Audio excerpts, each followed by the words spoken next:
materno e paterno. Um é do dia 25 de setembro que eu nasci, em 1927. Atualmente conto com 88 primaverinhas bem vividas. O outro é do dia 28 de setembro. Então a mamãe colocou um dos dois.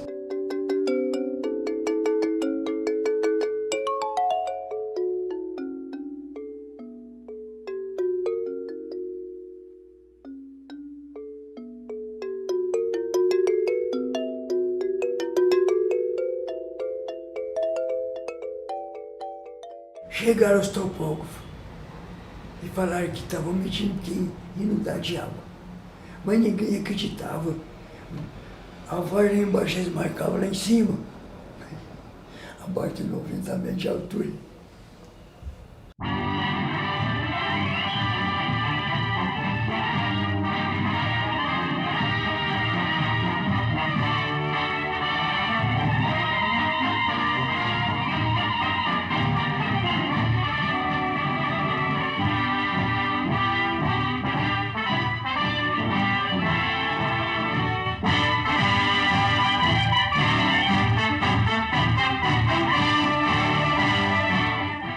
Numa era em que as indústrias florescem em torno das bacias fluviais, o Brasil põe o melhor de suas esperanças no potencial hidroelétrico de seus rios. Este é o Rio Grande. Nas corredeiras de Furnas será construída a maior usina elétrica da América Latina e uma das maiores do mundo.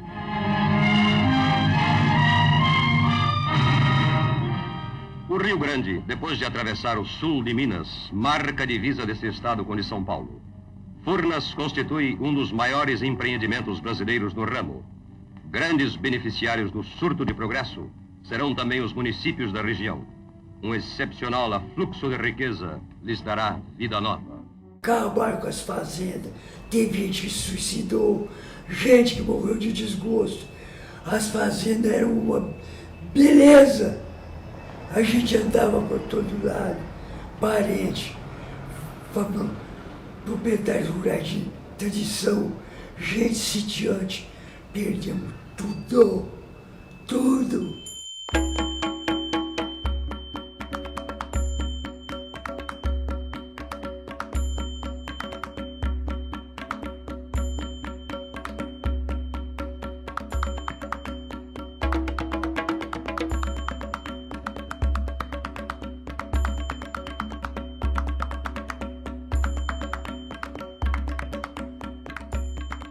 O vigário de Guapé, descendente alemão, Padre João Henrique, ele virava, quando chegava lá para o sítio em Guapé, ó gente, os demônios de Furnas chegaram aí, vão matar, não é pecado não. Era bravo, pode matar esses homens, não é pecado não.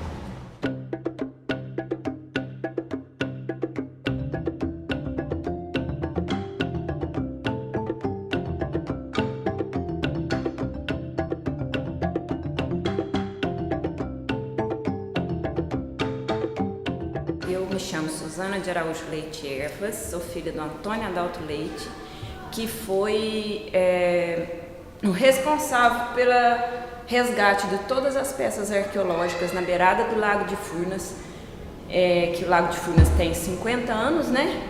Então o museu está com 47 anos. Ele já sabia que existiam essas peças submersas, porque minha avó tinha umas peças, mas porque ela gostava de pedra. Então davam pedras para ela, mas ela sabia que aquelas pedras eram de índio, né, de bugre. E ele achou aquilo interessante porque todo mundo achava e ele não. E ele resolveu, por que eu não acho?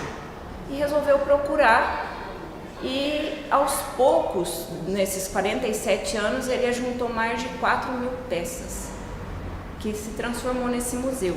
Começou na casa de um tal de Zeca Ferreira, amicíssimo meu, andava com lencinho. Ele ensinou a Suzana a fazer o lencinho do pescoço, um nó. Eu não prendi não, não fumei, não sou mudinho. Aí, ele falou assim, Antônio, eu achei um pote aqui, eu fui cavar buraco para sentar um esticador no canto da cerca. E tinha uma pedra por cima. Eu deparei com esse pote que está aqui. Tinha uma poeirinha branca dentro. E o pé era o fundo furado. Eu queria que você consertasse. Eu guardo fundo de roda nele. Eu queria que você, muito habilidoso, cimentar o fundo dele e botar água para beber. Falei, Zeca, eu não estou muito por dentro, que eu estou novato no assunto. Eu vou te dizer, você devia ser una de enfiar resto de fundo dentro. Ele falou, então leve-se embora dessa pessoa. Foi o primeiro, tá ali.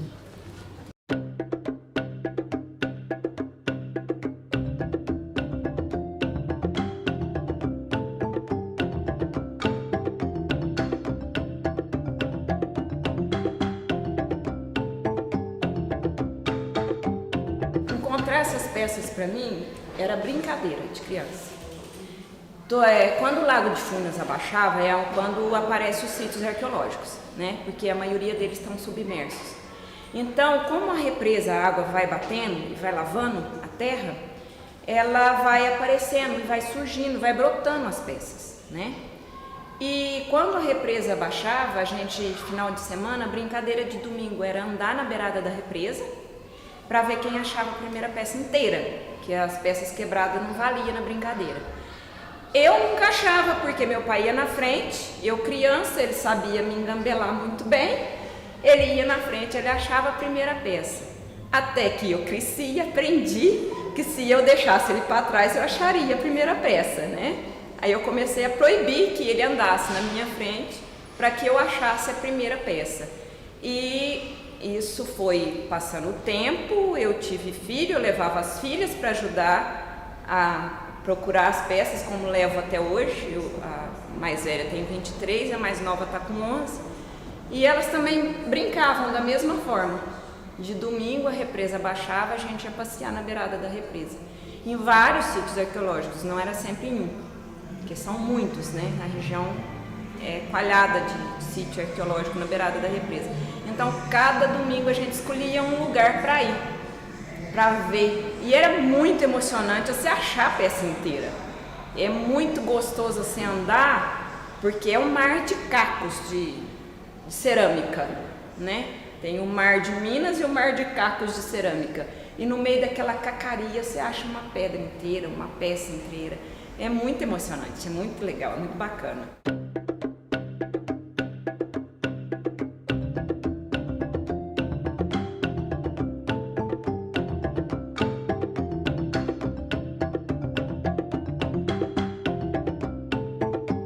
A gente sempre marcava a dificuldade. Primeiro, achar a peça inteira, que já é difícil, né? Você achar uma peça inteira. Aí, aquela peça inteira começava a ficar comum como quando aparecia outras iguais. Aí a gente sempre criava uma outra dificuldade para poder ficar mais emocionante. E assim a gente ia brincando de ser arqueóloga desde o dia que eu nasci.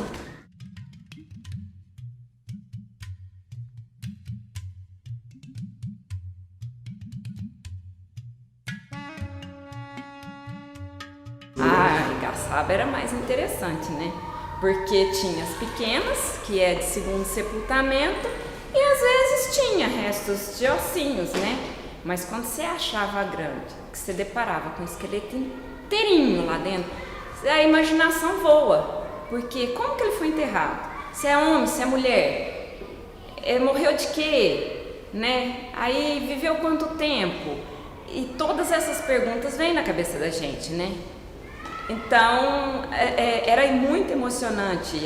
Eu não participei da que foi achada de 3, que eu estava na casa da minha avó nesse dia, né? Mas da outra eu estava, foi num domingo de Páscoa, no meio da estrada, né?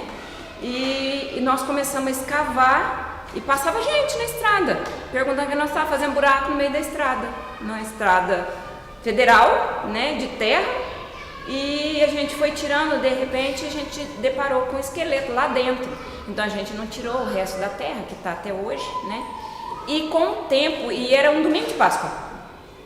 E nesse domingo de Páscoa eu peguei e botei o nome dele de Pasqualino, mas ele pode ser uma Pasqualina também, que eu não sei se é homem, se é mulher, né? E depois veio médicos, né, ver o museu, e nós descobrimos que ele foi sepultado de ponta cabeça. Que ele não foi sepultado agachado, que ele estava de ponta cabeça com as ossadas do fêmur, do encaixe da bacia para cima. Aí eu brinco muito, será que ele foi a sogra, né, muito enjoado, botaram ele de ponta cabeça para não sair nunca mais. Imagina, brincadeira. Mas ele era enterrado de ponta, ele foi enterrado de ponta cabeça.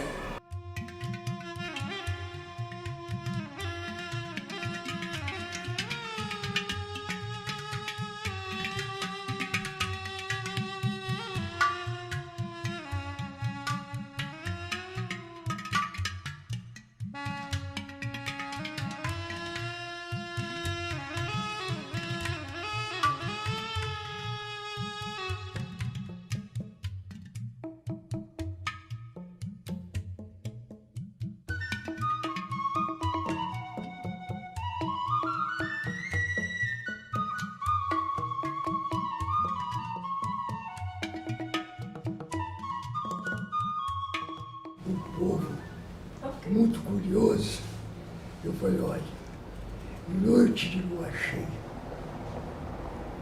os índios saem de dentro desse pote ali, fica pelado aqui nesse pátio, e eu também saio peladinho.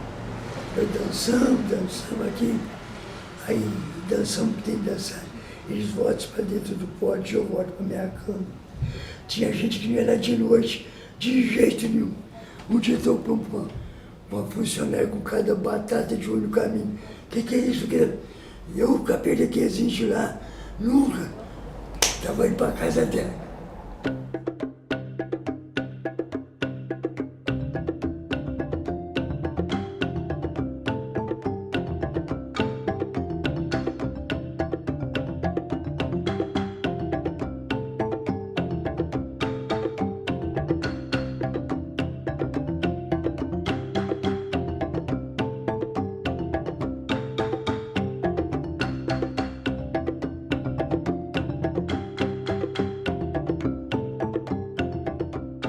O caboclo chegou, olhou os índios e falou, trai aí dentro. Não fala essa palavra. Respeita. E teve uma outra que estava apanhando café, chegou lá, olhou, encheu os olhos de lágrimas. Eu sou Antônio de Deus. O mistério de Deus é grande demais. Caboclo da roça. Beleza, né? O milagre de Deus é grande demais.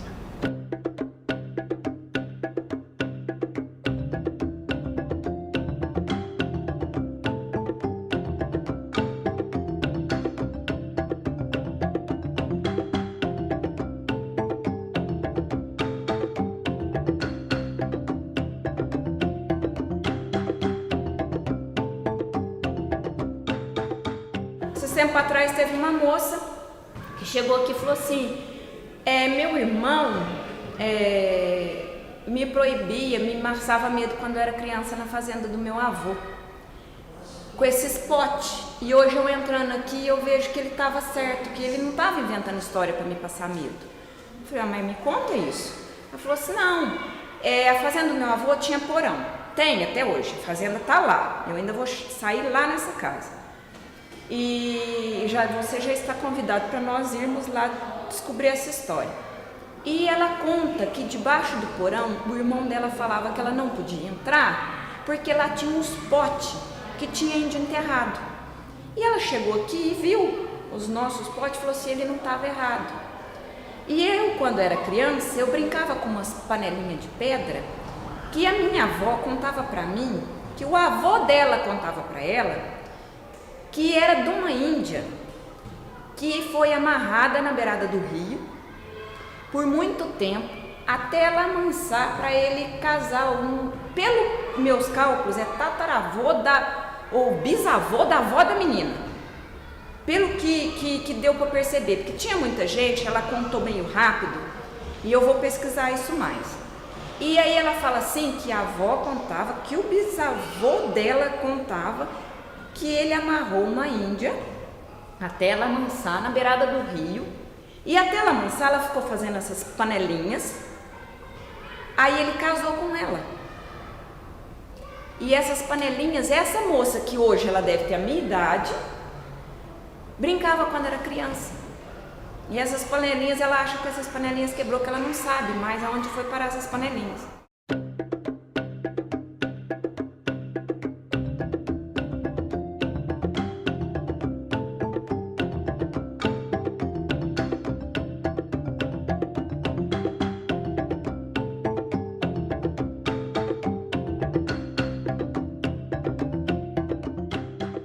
Ela conta que o pai tinha vergonha dessa história. Eu falei assim, vergonha de quê? Isso era muito comum na época. Porque você pensa, estavam desbravando aqui. Os índios estavam aqui. Uns fugiram, outros morreram. E aí tem as histórias que conta. Essa índia foi amarrada. Nessa história dá pra gente descobrir há quanto tempo que ainda tinha gente desses Catuauá aqui morando. E esses descendentes dá para calcular a idade que eles ainda ficaram por aqui. Então eu ainda vou sair lá dessas terras para descobrir essa história direito.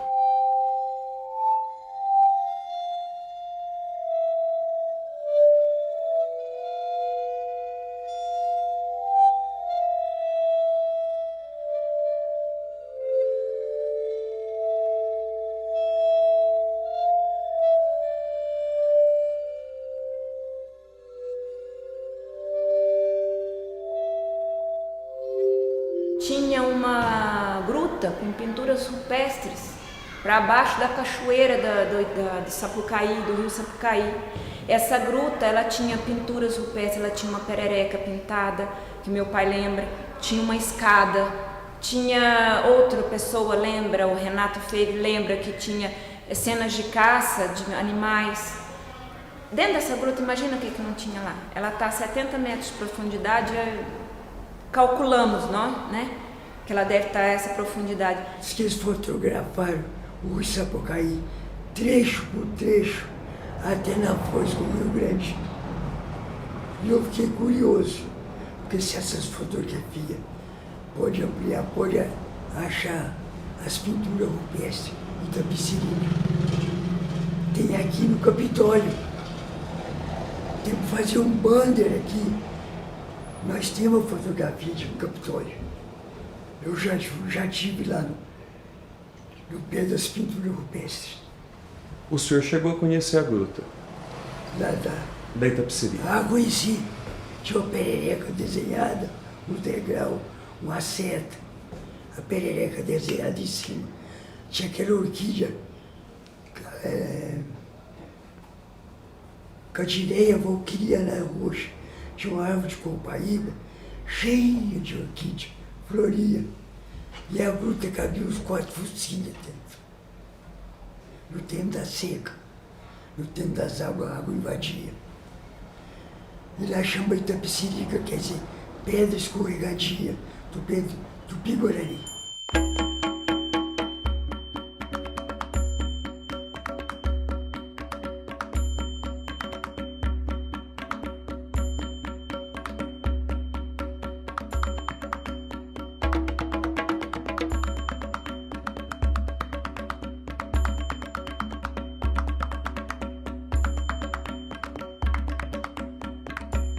Cidades foram submersas há 50 anos. Imagina mais tempo, há 500 anos atrás, o que não tinha na beirada desses rios. Eles moravam próximos dos rios.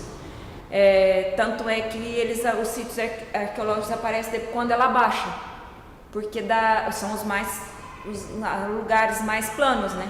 Porque os mais profundos assim não vai aparecer nunca. Por mais que a represa baixe, não vai aparecer. Então a história que tem debaixo dessas águas é uma coisa absurda. São civilizações submersas. Muitas civilizações submersas. Muita história.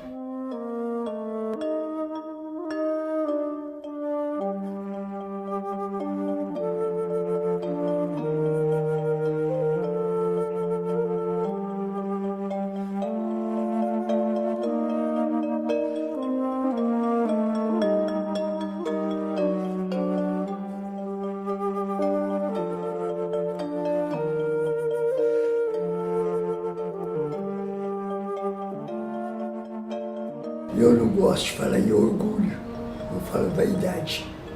Sinto-me vaidoso por ter trazido para minha terra natal esse acervo fora de série. Eu vou fazer um tratamento na garganta com câncer que eu tive.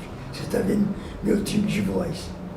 A minha sobrinha me enchia as paciências lá, médica.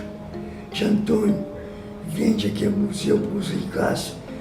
Dá para o senhor comprar uma Mercedes zero e dá sobra o dinheiro. Eu falei, não. Um aqui, eu sou, nós passamos por conhecimentos sobre os atuais depositários. Nós não somos donos. Pertence à coletividade, à humanidade.